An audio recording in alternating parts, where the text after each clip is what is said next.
अस्सलाम वालेकुम।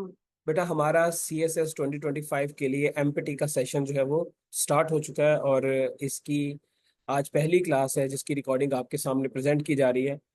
Basically MPT stands for MCQs based preliminary test, इसको स्क्रीनिंग टेस्ट भी कहा जाता है। और ये टेस्ट इंट्रोड्यूस किया गया था 2021 में और इसकी पहली दफ़ा इम्प्लीमेंटेशन 2022 में हुई थी। और तब से जो है वो ये एनुअली बेसिस पे ये आपका टेस्ट जो है वो मेन एग्जाम से पहले कंडक्ट किया जाता है। इस टेस्ट के अंदर अगर हम बात करें तो ये एमसीक्यूज बेस्ड टेस्ट है, जैसे इसके नाम से ही पता चल रहा है एमपीटी से। तो इसमें आपके 200 एमसीक्यूज होंगे जिसके लिए आपको 200 मिनट जो है वो अलॉट किए जाएंगे। इट मींस 1 मिनट एक एमसीक्यूज के लिए। और अब ये जरूरी नहीं है कि आप 1 मिनट एक एमसीक्यूज को ही देंगे। कुछ एमसीक्यूज होंगे जो आपके 1 मिनट के अंदर हो जाएंगे, कुछ 2 मिनट के अंदर होंगे, कुछ 10 सेकंड्स के अंदर हो जाएंगे। सो टाइम चेंज होता रहेगा, बट एवरेज जो है वो अगर देखा जाए तो 200 एमसीक्यूज के लिए 200 मिनट आपको दे दिए गए हैं। उसके बाद बेटा इसकी सिलेबस को डिस्कस कर लें। तो सिलेबस के अंदर जो है वो आपका उर्दू एक कंपल्सरी आपके कंपल्सरीज में इंक्लूड नहीं है, बट यहाँ पर जो है वो इसको शामिल किया गया है, जिसमें आपके 20 एमसीक्यूज आएंगे। और ये बेसिक उर्दू ग्रामर का जो है वो पोर्शन इसमें पूछा जाएगा। इस्लामियात फॉर मुस्लिम स्टूडेंट्स और इसके मुतबादिल नॉन मुस्लिम स्टूडेंट्स को जो है वो सिविक्स एंड एथिक्स वगैरह से जो है एमसीक्यूज दिए जाएंगे। तो ये 20 नंबर के एमसीक्यूज यहाँ से आएंगे। इसके अंदर इंग्लिश के 50 एमसीक्यूज होंगे, जिसमें इंग्लिश की वोकेबलरी, ग्रामर और कॉम्प्रिहेंशन ये जो है वो आपसे पूछी जाएगी।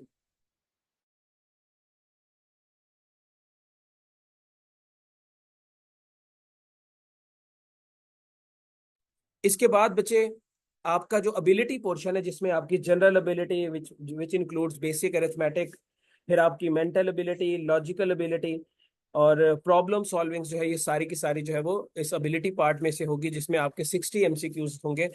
एंड लास्टली आपका general knowledge which includes everyday science, current affairs and Pakistan affairs, यहाँ से आपके 50 एमसीक्यूज आएंगे। तो बेटा ये जो है इसके ओवरऑल सिलेबस है।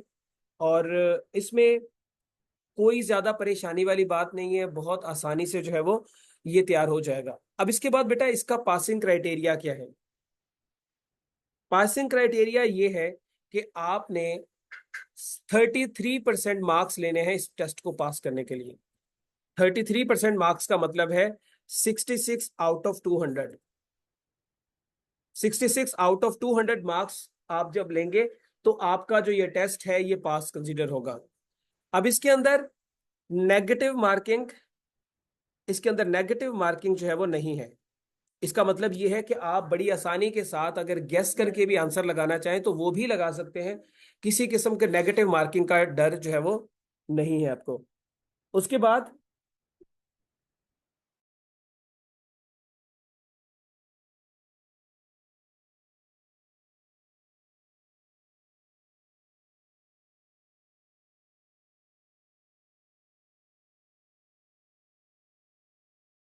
बेटा अगर रूल्स की बात करें इसके, तो रूल्स की मैंने जैसे आपको बताया कि 200 एमसीक्यूज का ये टेस्ट है और 200 मिनट्स के लिए जो है वो आपको टाइम दिया जाएगा इसमें। सेकेंडली ये एनुअल बेसिस पे जो होगा, और इस साल में एक दफा ही होता है, 2 दफा या 3 दफा नहीं होता। और इसको रिटर्न एग्जाम से जो है वो पहले कंडक्ट किया जाता है। दूसरी चीज, इसकी वैलिडिटी सिर्फ 1 साल के लिए है। इसकी वैलिडिटी जो है वो सिर्फ 1 साल के लिए है। मतलब अगर आपने 2025 का टेस्ट देना है सीएसएस का, तो ये वाला आपका जो है सिर्फ 2025 के लिए होगा। अगर आप इसको 2026 के लिए इस्तेमाल करना चाहे तो आप नहीं इस्तेमाल कर सकते, उसके लिए आपको दोबारा से इस टेस्ट को पास करना पड़ेगा। उसके बाद बेटा इसके अंदर जो है आपको ऑनलाइन इसको अप्लाई करना है और कोई इसके डॉक्यूमेंट्स आपने जो है वो नहीं भेजने एफपीएससी के ऑफिस में। नेक्स्ट चीज, जो आपकी ओरिजिनल ट्रेजरी स्लिप है वो आपसे पेपर वाले दिन जो है वो ले ली जाएगी। ठीक है, वो आपसे जो है वो पेपर वाले दिन ले ली जाएगी, तो आपने इसे संभाल के रखना है। उसके बगैर फिर आपका जो है वो पेपर कंडक्ट नहीं किया जाएगा। अगर कंडक्ट भी किया जाए तो फिर आपको 10 दिन के अंदर जो है वो स्लिप उनको भेजनी होती है। उसके बाद ये रिजल्ट आपका जो है वो इनकी वेबसाइट के ऊपर ही अनाउंस होगा। नॉर्मली पेपर होने के 20 से 25 दिन के अंदर अंदर जब ये टेस्ट रिजल्ट आ जाता है, फिर आगे डिले हो जाए तो वो गवर्नमेंट की अपने या इनके अपने जो है वो मामला होते हैं। अदरवाइज 20-25 दिन के अंदर इसका रिजल्ट जो है वो आ जाता है। इसकी जो की है वो फौरी तौर पे जो है वो शाम तक शेयर कर दी जाती होती है आपकी जो है वो इसकी वेबसाइट के ऊपर। उसके बाद इसमें कोई लिमिट्स नहीं है फॉर स्क्रीनिंग टेस्ट। मतलब आप जितनी बार मर्जी देना चाहें दे सकते हैं, जब तक आपकी सीएसएस की जो है वो देने की एज है या आपके पास अटेम्प्ट्स हैं, तो आप इसको जो है वो बार बार इसके लिए अप्लाई कर सकते हैं और इस टेस्ट को दे सकते हैं। लेकिन जिनकी लिमिट्स खत्म हो चुकी हैं, जिन्होंने अपनी 3 अटेम्प्ट्स यूज कर ली हैं, वो इस टेस्ट को जो है वो नहीं दे सकते। तो ये बच्चे इस टेस्ट की जो है वो तो इस टेस्ट के बारे में थोड़ी सी आपको मैंने बेसिक्स बताई हैं। अब इसके बाद इसके अंदर या जी ये जो सेशन है इसकी ड्यूरेशन कितनी होगी? बेटा इसकी ड्यूरेशन जो है वो आपकी 1 मंथ है। 1 मंथ के अंदर जो है वो हम लोग इसका जितना भी सिलेबस है वो सारे का सारा कवर करेंगे। नेक्स्ट थिंग, इसके अंदर मॉक टेस्ट भी इंक्लूड हैं जो कि आपके 10 होंगे, 10 मॉक टेस्ट होंगे जो कि आपका सिलेबस कंप्लीट होने के बाद आपसे जो है वो लिए जाएंगे। 10 मॉक टेस्ट के बाद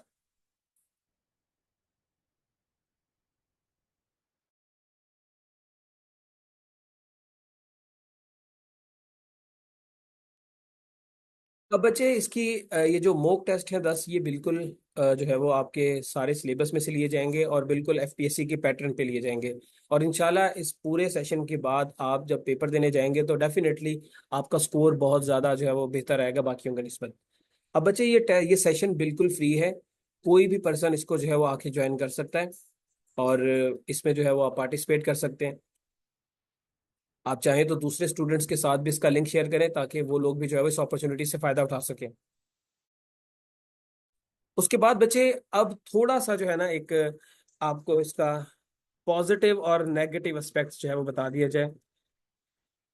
बेटा नेगेटिव एस्पेक्ट इसका पहले मैं डिस्कस करूंगा, पॉजिटिव बाद में। नेगेटिव एस्पेक्ट ये है कि इस टेस्ट को इंट्रोड्यूस करने का मकसद ये था कि स्टूडेंट्स को फिल्टर किया जाए और सिर्फ वही बच्चे सामने आए जो कि डिजर्विंग हैं और जिन्होंने जो है वो सीरियस होकर तैयारी की है। लेकिन इस टेस्ट के अंदर किसी किस्म की नेगेटिव मार्किंग इंट्रोड्यूस नहीं की गई, किसी किस्म की कोई मिनिमम थ्रेशोल्ड नहीं लिखी गई या सेट की गई कि पंजाब के बच्चों के लिए ये थ्रेशोल्ड होनी चाहिए, सिंध के बच्चों के लिए ये थ्रेशोल्ड होनी चाहिए। कोई भी पर्सन जो 66 मार्क्स लेगा वो इसको पास कर सकता है। अब नेगेटिव मार्किंग इसके अंदर नहीं है।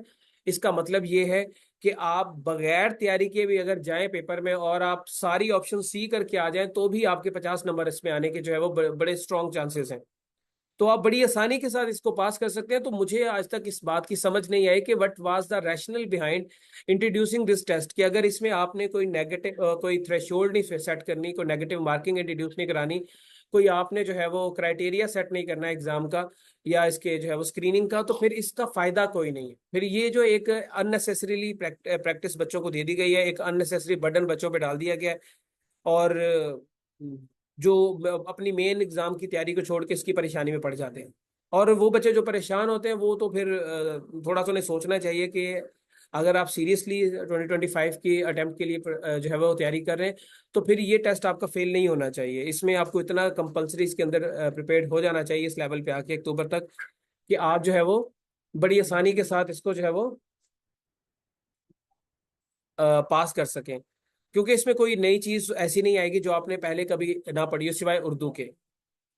तो इस टेस्ट को लेके डरने की जरूरत नहीं है, पॉजिटिव इंटेंट के साथ इसकी तैयारी करें, बल्कि इसके साथ आपकी कंपलसरीज की तैयारी और ज्यादा बेहतर जो है वो हो सकती है। ये इसका नेगेटिव एस्पेक्ट है। और पॉजिटिव एस्पेक्ट मैंने आपको बता दिया है कि बस एक तरह से आपके जो है वो एमसीक्यूज की तैयारी इसमें हो जाएगी। वो बच्चे जो 220 मार्क्स के एमसीक्यूज जो उनके कंपलसरीज और ऑप्शनल्स में आते हैं उसको जो है वो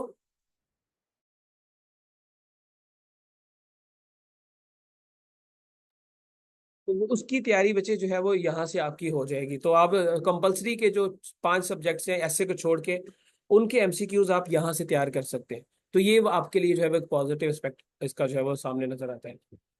तो ये बच्चे सारे का सारा जो है वो इसका जो भी मेथड था, जो भी इसका क्राइटेरिया था, वो मैंने डिस्कस कर दिया है। ये क्लासेस बच्चे आपकी लाइव जूम पर भी होंगी, और इनकी रिकॉर्डिंग्स डेली बेसिस पे यूट्यूब के ऊपर जो है वो अवेलेबल होगी। आप इसको यूट्यूब के ऊपर जो है वो इनकी रिकॉर्डिंग्स को देख सकते हैं। और जैसे मैंने आपको बताया कि इसको आप दूसरे स्टूडेंट्स के साथ भी शेयर कर सकते हैं, ताकि वो भी इस जो है वो अपॉर्चुनिटी से फायदा उठा सकें। सेकेंडली, लाइव क्लासेस में भी आए, सिर्फ सिर्फ आप जो है वो यूट्यूब की रिकॉर्डिंग के ऊपर रिलाई ना करें। और अगर आपका मकसद सिर्फ यूट्यूब की रिकॉर्डिंग ही लेना है, तो फिर ये क्लासेस जो है वो लाइव की बजाय यूट्यूब के ऊपर ही रिकॉर्डिंग सेशन की सूरत में जो है वो अपलोड कर दी जाएंगी।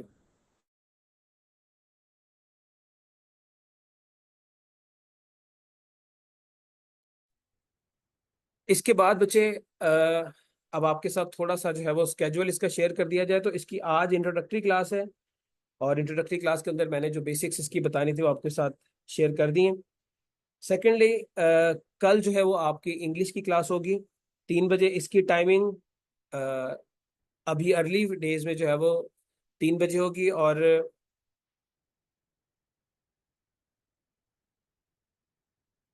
From next week, Monday to Tuesday इसकी टाइमिंग 12 बजे होगी। वेडनेसडे टू थर्सडे इसकी टाइमिंग भी 12 बजे होगी। लेकिन फ्राइडे को जो है वो इसकी टाइम जो है वो शाम के 3 बजे होगी। तो 5 डेज इन अ वीक इसकी क्लासेस होंगी। आज की जो इंट्रोडक्टरी क्लास है, ये बस इतनी ही थी। इसके अंदर आपके जो है वो जितने भी क्वेश्चंस थे उनको जो है वो डिस्कस किया गया, मेथड बताया गया कि हम किस तरीके से क्लासेस को लेके चलेंगे। कल से जो है वो आपकी फर्स्ट क्लास जो है वो स्टार्ट हो जाएगी, और फर्स्ट क्लास हमारी जो है वो इंग्लिश की होगी, जिसमें हम इंग्लिश की जो है वो बेसिक्स उसको डिस्कस करेंगे। और फिर उसकी रिकॉर्डिंग यूट्यूब पे भी शेयर कर दी जाएगी, और लाइव भी आप इसको जो है देख पाएंगे। शुक्रिया। अगर आप लोगों का कोई सवाल हो तो आप कमेंट सेक्शन में पूछ सकते हैं। एंड लास्टली बेटा, इस चैनल को सब्सक्राइब करना मत भूलें आप लोग। बहुत सारे बच्चे ऐसे हैं जो वीडियोस देख रहे हैं, बट उन्होंने चैनल को अभी तक सब्सक्राइब नहीं किया। तो बराए मेहरबानी आप इसको भी सब्सक्राइब करें, ताकि बगैर सब्सक्रिप्शन के जो है वो वीडियोस को ना देख सकें। शुक्रिया। अपना ख्याल रखें। अल्लाह हाफ़िज़।